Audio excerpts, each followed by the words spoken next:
happens. But you touched on the gear and all that stuff, huh? I really am very much against gear myself. I'd like a good set of elbow sleeves and knee sleeves just to keep your knees and elbows warm. That's not adding 400 pounds to a squat. It's not constricting, is it? Well, I often thought that, and if I would take my Fruit of the Loom and sew in some piano wire, and to limit my ability, I thought of it after I tore my pectoral off because I needed some support over there, and I guess the metal shirts came out. I don't know. Somebody else woke up in the middle of the night with that sort of dream. Yeah, no, totally. And I think now it's been pretty cool that a lot of competitions are going back to being raw. So like you'll see tomorrow competition. I bet you 80% of the people, 90% are raw. So I saw a high school kid, don't remember his name, squat 800 pounds raw. I was really impressed. Yeah. And Ray Williams squatted 1,000. Yeah, that's with no wraps even. He's an amazing lifter, and what a great guy. Coach, teacher, mentor. Yeah, big time. Philosopher. I didn't know he's a philosopher, but great lifter. Well, when he speaks about strength, it's a philosophy, and he really knows how to train. He trains hard, and he does the grind and gets busy. Yeah, that's all. I like the word grind that the guys are using, but I don't see it in the gym. I see a little video of a couple reps. I don't see sets of, well, take for instance the traps that I built. Yeah. They were affectionately named Mount Fuji and Mount Kilimanjaro. And the way I built those was with a snatch grip shrug. Probably my hand thumb was between 6 and 8 inches away from my body. Try it. It works. So explain it a little. So how far out are your hands? If you do dumbbell shrugs, yeah, it's so easy. I don't care if you're using 300 pounds in each hand. It's not effective. As soon as you move your hand away from your body, out on the bar, no less than 4 or 5 inches, then you're incorporating the trap. It's mechanically disadvantageous. And that's really the key to all of our training is, most of us do things that are we're good at, and we flow. We're good narrow grip benchers, so we stay narrow grip. But there's flaws to that. It's not, that arm has to be at a 90 degree in order for it to be mechanically efficient. And if we have big triceps and a front deltoid, then we'll do it with a narrow grip, and we just tend to follow that path of least resistance. Man is basically lazy. If you take that snatch grip shrug, I did sets of 50 at 650, sets of 25 at 7 1/4, and O.D. Wilson and I went over 800 pounds and bent a bunch of bars. That dude was huge. O.D. Wilson, I've got so many stories about O.D. What a fantastic strongman. Truly the strongest man in 1990. As a matter of fact, I competed in 25 comps and did 25 seminars before the competition in 1990. I was so beat up, I said, O.D., it's time to pass the torch. You're going, I'm not. I had just beat him at Iceland's Strongest Man. In Iceland against him, I beat him in the truck pull. He's 450 pounds, I'm 330 pounds. How did I do that? He walked like this. I ran like this with my claws grabbing into the asphalt and my nose touching the ground. Josh, you know how painful it is to get down in that position? Every step is like getting shot in the legs with a shotgun. If you walk like this, it doesn't hurt. You got to take the pain and the strain in order to perform. So John Paul Sigmarsson wouldn't even compete in his own country against O.D. and I. And in the event in 90 when O.D. lost, it was such a shame because it was obviously a setup. John Paul Sigmarsson was not that strong. He did a 780 squat. I did 5s at 800, 5 at 850, at one time a 10 at 800, 3 at 900. His best bench was 480. I did 15 at 500, a bunch of times 10s at 500. Who's stronger? His best deadlift was 830. I did 805 for 3 5s. The next workout, 8 1/4 for 2 5s. I beg to differ. When I showed up at those events, I was so much stronger than him. Yeah, I mean, surely I'm going to beat him. It's not even close. I mean, it's not even debatable. But handling the stones, to talk about that and overcoming the injury. I went to the Muscle Power Classic 8 weeks after a tricep rupture from wrestling. Triceps torn off. It's not healed. I'm supposed to have a cast on. I went to the competition and beat Mark Higgins, Helty Arneson, Jamie Reeves, Jeff Capes, and John Paul Saberson. The one-armed man, the gimp Kazmaier, in a gimp state, not in my prime. And at 12 weeks after that injury, I pressed a 242-pound log 38 times. I watched some of our contemporary strongmen today. How much was it? 242. Oh, wow. For 38, that's tiring. Yeah. And the point is, I had just torn my tricep off 12 weeks before.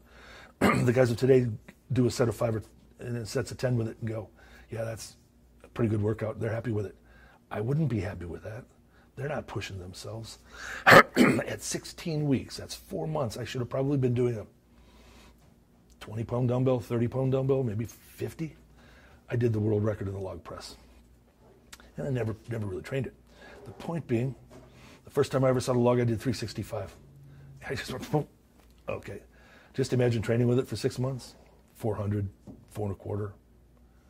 Training it for years, like Zadrunas with a steel log, a little specialization, a little more tricep and some technique, maybe using the legs.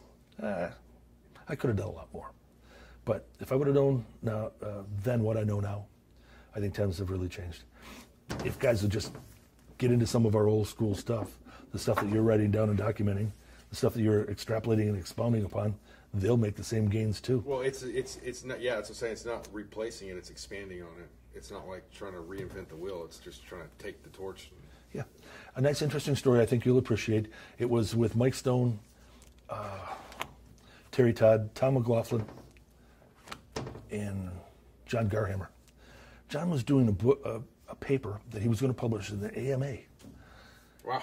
Yeah, and he's back at the library doing some footnotes to just finish it up. He's about to send it in.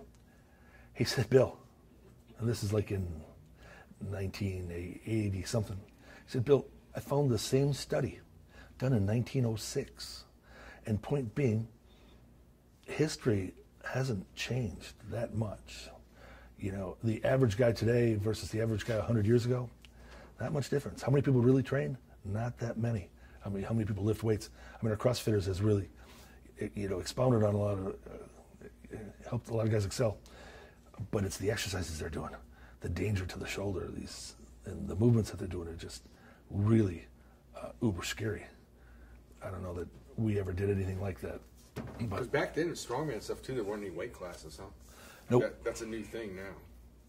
Yeah, and I have to say that our strongest men are our under 90 kilo class. I went to the World Championships in Ireland, and when a guy can do a deadlift with 4 times body weight, he's the strongest man. It's amazing. I think that's actually cool. They added some more stuff too, to expand the sport. So. Yeah, such a variety of events. If we would have prepared for those, if we would have had a tire to flip, tire to throw. I had a 56, but I never really trained with it. The thing was, the first time I ever saw the 56 over the bar, I set the world record. And I watched Hafthor Bjornsson go 20 feet, and I'm thinking, that's pretty high. Great throw. 25, 30 years later than my 18.3. And he's 100 pounds heavier and, some 7 inches taller. Did you ever think about going to the NFL or anything like that?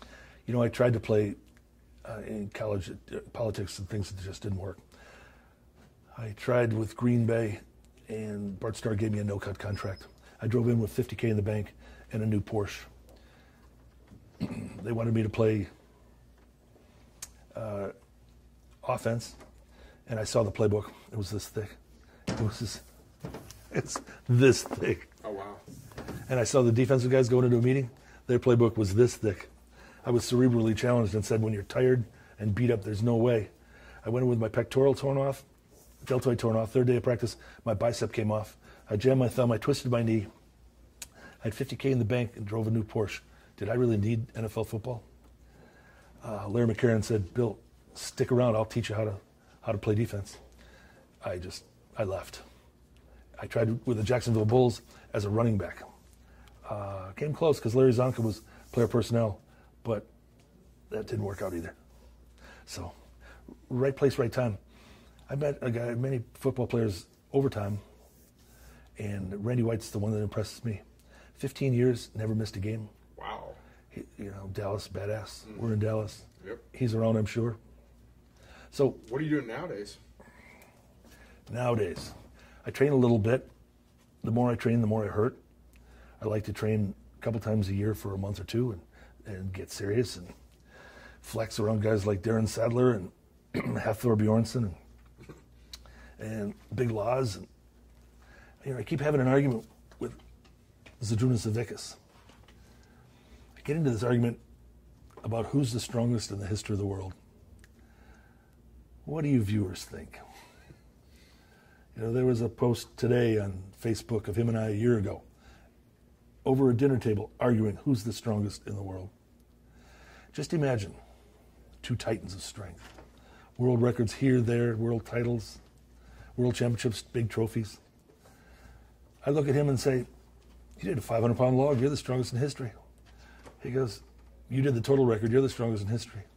We're two 8-year-old boys in the backyard arguing over who's the best, telling each other that they're our favorite. It's the greatest amount of respect from a guy who is truly as strong as he is. He's had a little glitch with an injury. We often say that there's an iron snake that slithers through the workout and takes chunks out of your body. I've had pec and deltoid taken off, tricep taken off. Problem is, it happens in competitions. But the measure of a man is how you react and how you come back. And Z is coming back. Went to World Championships after a nerve problem in his left shoulder. He got really lean, and I don't know how mean he is, but he was one hell of a competitor. Yeah. When you look at his Arnold, 7 Arnolds, a couple IFSAs, 4 worlds, greatest strongman in history, without a doubt. He was told when he tore his patellas off that he maybe wouldn't walk, definitely never squat. He's a little careful when he squats, but he's in there repping and doing pretty big weights. I want to say 700 for about 10 the last count. What's he weigh now? Really hard telling. He's been up into the low 4s, and maybe he's a little less than 4 now. Because he got really lean for a while. I mean, what was he down to? Shredded. He was super shredded. I think he got into diet to the point where, he took the good fats, cut down on carbs, ate a ton of protein, and did more volume of training. I touched on a lot of things, Josh, that maybe have not been put together in one interview before with the way World's Strongest Man has worked over the years and my experiences, my powerlifting experiences. I wanted to talk about Sweden when, right before the World Championships, I squatted 900 for a double. My coach told me, too slow on the first one. I came flying up. When I did, the bar bent. It was wasn't a power bar. The nerve in my shoulder just went bam, like getting hit with a sledgehammer. Okay. I stepped out under the bar, my arm dropped. I could not pick it up. The reason for all this, probably, after the pectoral tear, I moved over 1 inch in the bench, putting a lot of stress on the shoulder. I got back to a 600 triple. At the meet, off of that, I probably should have been able to do about a 640 or 50. But I stretched the nerve. In Sweden, I did 501. Oh, I remember that. And in the squat, I picked up my arm and put it on the bar. When I stepped back with the weight, I did not give up my air. What year was that? 83 in Gothenburg. Usually you'll give up your air and then reset. Yeah. If you don't give up your air, you may pass out. I went down with 850 and popped right back up like it was nothing, which it was, considering I did 5 reps with it a little over a week before.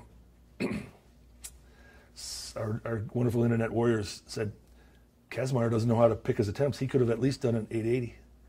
I doubled 900. I probably was good for 950 before the shoulder injury. 501 on the bench. In the deadlift, you can see the shoulder if you look close. You would have probably observed it. The shoulder's shut down, it's starting to atrophy immensely. It's over here. I go to set the bar down. It hurts so bad I just dropped the bar. The referees gave me red lights. So the infamous 804 repeated and setting it down ever so slowly so that I didn't drop it. Do you bench now at all or anything? Or what, how do you train now? Oh, I'll use machines. And I'm not as crazy as Ode Haugen, who seems like he doesn't ever want to quit. Yeah. I'm kind of happy to do cardio. do some arms now and again, and do some rows, a little bit of overhead. My shoulders are pretty messed up, so after what I've done to my body, I'm happy that I can still use it. Do you feel pretty strong though if you wanted to go heavy still, or? I mean, because you look big still. That's why. Yeah, still 320, but no, I wouldn't be trying that. What would you advise a youngster getting into powerlifting right now? Read your books. There you go. When you bring this kind of information and understanding, comprehension, philosophy to the meet, and you're ready, willing, and able to give that information, not only written but verbal, what a great opportunity for young people to learn and gain and grow in their craft sport. There are many beginners, a few intermediates, very few advanced lifters, and oftentimes the communicative skills of the advanced are truly limited because they're not great orators. They don't do a lot of public speaking. When we see a guy that comes along that was your mentor, Fred Hatfield, that not only talk the talk but then walk the walk big time. In gymnastics, in Olympic lifting, in powerlifting, that 1,042 squat that he did was unbelievable. And he was a little guy, which was totally amazing. What a strong mind and a strong body. And ultimately, an extremely strong spirit. Big time. When Fred overcame cancer in the first bout, I was truly amazed. From what I understand, he went into ketosis and he starved the bastards. That's basically what he said, yeah. Yeah. So, boy, will he be missed. But short prayer, rest in peace, and a memory of Fred and all the great lifters that have come and gone. A story that I think I'd like to end with, we could go on and on. Lee Moran. Yeah. First 1,000-pound squat. I was in the audience, watched him. He backed out with 1,000, came up with it, got a little forward, and dumped it. And I mean, it went down quick. They reloaded it. I thought he was done. Who could go through a movement like that with 1,000 and be demoralized and just bail out? They reloaded it. He stepped back with it a second time. All of a sudden, bloop, bloop, bloop, bloop, bloop, bloop. They didn't tighten the collar. And the bar just went flying, all the weights everywhere. I'm surprised somebody didn't lose a toe. Well, surely he's done by then. Nope. They reloaded it. He stepped back with it, and he went boom, boom for the first 1,000. To do it 3 times, or to try it and be successful on the third, that's really the amazing squat. There were guys in that era, back in that time, that just had more balls than brains. Was there anybody else like that? I mean, I hate to keep dragging it out if you got to go, but was there anybody else like that really stood out mentally or physically back then that you kind of looked up to? Or Yes, I think Holkstra, the bench presser of today, was one of the greatest bench pressers of all time. Absolutely. Just with his stroke. Ken Lane was a great bench presser. I kind of laughed at the Arcidi thing. Ted Arcidi called me up when he did his 666, the devil's number, and said, "Hey, Kazmaier, I just broke your fucking record." I said, "Teddy, baby, why'd you stop at 666 on the devil? Weren't you strong enough to go 672? And what's with the shirt thing? You didn't beat my record." Was he wearing a shirt for that lift? I know he did for 700. I mean, he may have for that too. I'm just saying. Not sure. But because the 700 bench, I'm not trying to talk crap, but it didn't really look positive to me, even with a shirt. Well, he doesn't lock his arms out, but that's his thing. So I got to wrestle Ted Arcidi at Calgary, Alberta, and in the match. This is part of a contest, or just the real grievance, or the real wrestling, real fake pro wrestling. Okay. And so I beat him, and he jumps on me to kind of get everybody riled up. And next night I beat him again. And when he went to jump on me, I nailed him. I never saw a plum behind a guy's eyelids in my life that swelled up so purple and so big so fast. It's a good shot. So I'm bench pressing and doing a weightlifting, and he jumps me. It went back and forth. That was definitely a little bit of a feud. It was real, the real deal. Oh wow, that's pretty cool. Did you ever lift with Doug Young at all?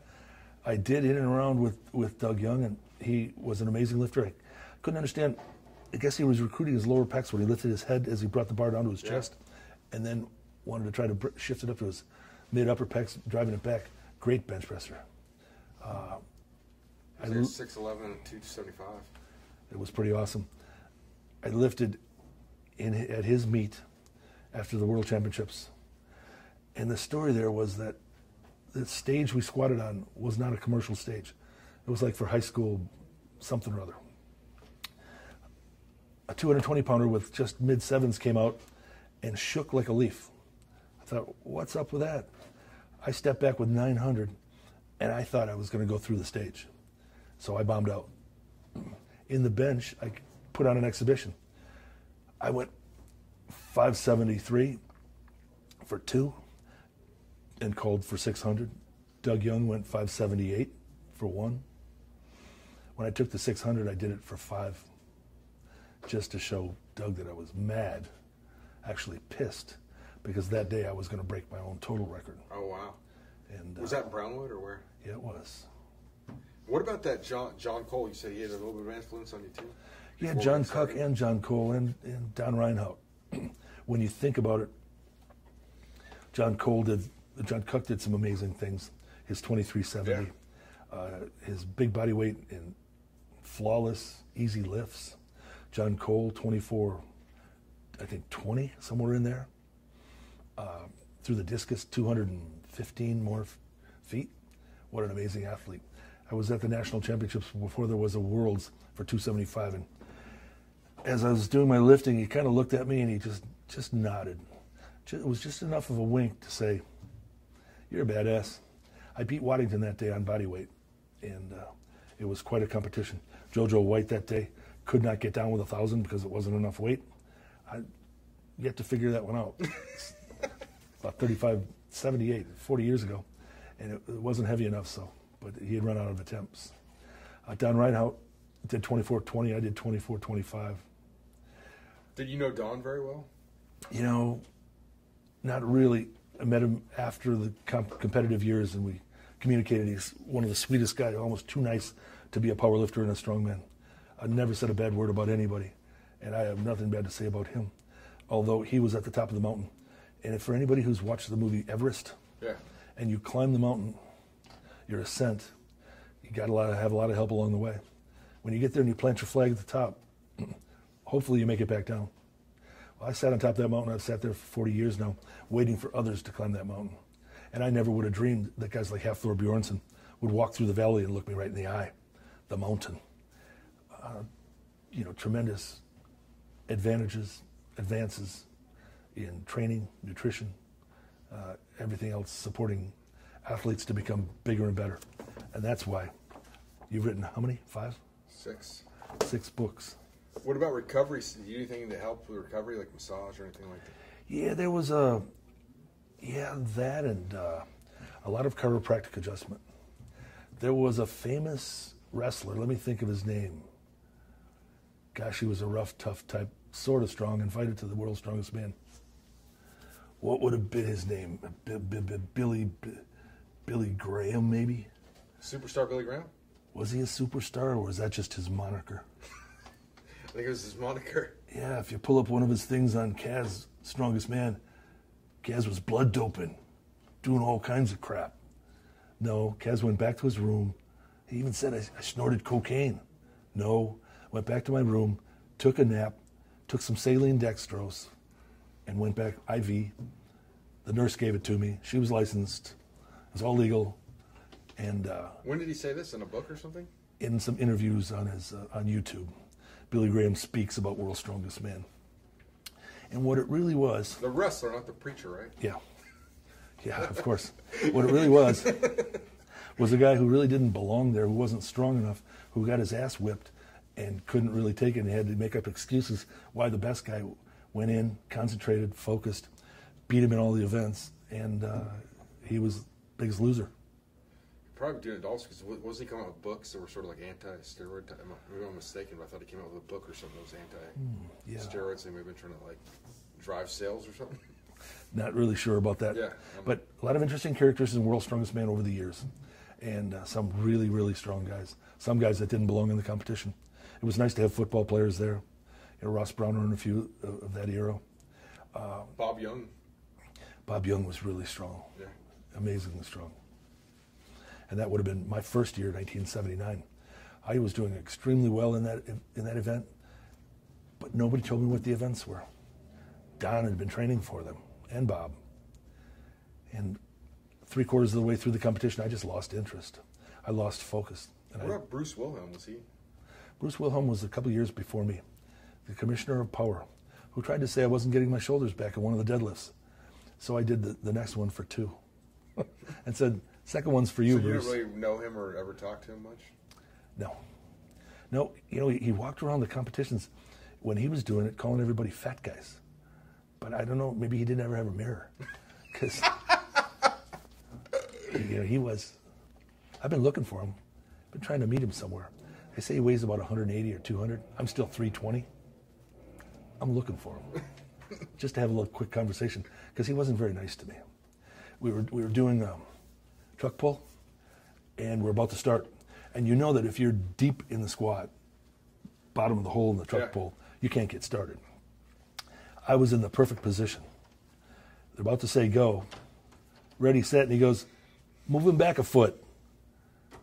They pushed the truck back. Bang! Took me 3 seconds to get out of the hole. I lost first place by about a half a second. It was those kind of things that just sort of bothered me about Bruce Wilhelm. Did you ever know Jim Cash? He was a pretty badass deadlifter. I did. 220 pounder. Yeah. Still around today. Yeah. Well, if you looked at him, he was a Greek god, a specimen. Yeah, he was. His body looked like a statue, from deltoid traps throughout his back, chest, core, quads. I mean, head to toe. A complete lifter. Really dynamic in his lifts. Impressive to watch. Here was the problem in our era. Joe Bradley and some of the littler guys and Mike Bridges, and the greats like that, lifted the day before. So we were pretty much focused and relaxed. One of the things I see that are a problem in a gym is going in and watching little guys lift light weights wrong and then try to do your own workout at a high level. So to watch the other guys lift and miss weights is not something that I want to see. And because we didn't watch them, a lot of them went home when the heavies were going the next day, so they didn't watch us. There wasn't a whole lot of camaraderie in powerlifting back in our day. And for bodybuilding, it was even worse. When we actually walked up to bodybuilders and told them that they were as useless as tits on a bull, that their muscle was not functional. Yeah. You know, I have a lot of respect, though, for the biggest, the Cutlers, and Lou Ferrigno's. Ronnie Coleman. Ronnie Coleman has made such a great comeback from his serious injuries. And the guys have just changed so much. I'm not sure why their guts have grown so big, but I kind of like the classic physiques from, you know, Frank Zane, and, you know, the greatest bodybuilder ever on the planet gave me pearls of wisdom that I share with kids when I go to schools all over the world. He actually spoke with me for hours and hours, selflessly, and gave me the keys to my inner universe in the physical culture. Bill Pearl? When he stood on stage with Frank, Franco, Arnold, Lou, and I'm not sure who else, my memory doesn't serve me that well. He was 53 years old. He looked like a Greek god. He was bigger than any of them. He should have won, in my estimation. He was also extremely strong and selfless with his information. The number of books and periodicals and posters, diagrams that he's put out into the marketplace over the last 40 years is truly unmatched, incredible. You're catching up fast. Do you talk to him at all anymore? I've talked to him at all the trade shows for years. Mm-hmm. I remember not too long ago training in Bend, Oregon. There was a convention there. He picked me up from the hotel, drove me to the gym, matched me set for set. Now, I'll be honest, I went into his gym in LA in the beginning. I snuck in. He let me train there. So in Bend, I went as hard, heavy, and fast as I could, thinking I may smoke the old guy. Not a chance. He hung set for set, and we did about 50 to 60 sets. When was this? It's been about 10 years. Cool. A little more. He still gets up at 4 in the morning. You know, he's a marker. He's a Johnny Appleseed of physical culture, no doubt about it. Like yourself, continuing to offer information and help for others to grow. He doesn't eat meat or anything either, huh? I always tried to sit with him at dinner in the banquets and conventions because filet Yeah, for sure. and shrimps, he just shoved them to the side. I knew what to do, which is take care of them. Yeah, you said earlier that you thought lifters back then had more brawn than brains. Like, Well, yeah, and you might think of it this way. It's a bit of a Cro-Magnon sport. I mean, you aren't going to get attorneys. I've had a few doctors that have been power lifters. Some of them, Tom Hardiman, big bench, fantastic style. I don't imagine he used anything other than supplements or what he found in the PDR as a doctor, but he was really strong. And when we think about that, it's the highly technical aspects of medications and supplements and the rest. I worked with an endocrinologist, and he was like my attorney when you think about it. He said, Bill, you need an anabolic effect in your body because you're not anabolizing your protein. So here, take this. Okay, what am I going to argue with him? He's a doctor. And so, back in the day, there weren't too many people who would help athletes to become better. I could not imagine the doctors that Lance Armstrong had worked with over the years to not only cure him from his horrific disease of cancer, but then the others that were able to mask what he was using so that it was never detected. That's some sophistication and a bit of that's something. do you think back then there were more people using now than then, or different? Like, I would really think that the first time I ever got Winstrol, I broke them in half, and they were 2 milligram. And after taking them for about a week, I threw the bottle away. So, at a gram a day today, do I think the guys of today are taking more than we did? I would probably say they were. And the problem with the steroids is that it's so available and there's such a profit motive. Gosh, I live in a state where marijuana is legal. I don't smoke it, but there's a lot of guys smoking it every day and they're taxing it. Maybe they should tax steroids. I'll be straightforward and honest about that whole question. If you're a female and you can take the pill and regulate your system so you don't get pregnant, that's one choice. Or you can do the morning after, RU-486. Or you can kill a kid at 8 months old, and that's okay. But a guy who's less aggressive, is complacent, no energy, low T, he can't become more virile and more younger. Our society's messed up, to say the least. And so who knows? Maybe Donald Trump will straighten it all out for us. I know McCain came out and said the first thing he's going to do is clamp down on steroids. Oh my God. I think that's the least of his worries right now. So. Probably his own health. But you can cut all that crap out, right? Yeah. Okay. Because we have degraded to a place. Trying to end on a high note, not that. Okay. So, Trump 2020. Are we still going? So, compare the athletes from before to today. There's so much more sophistication.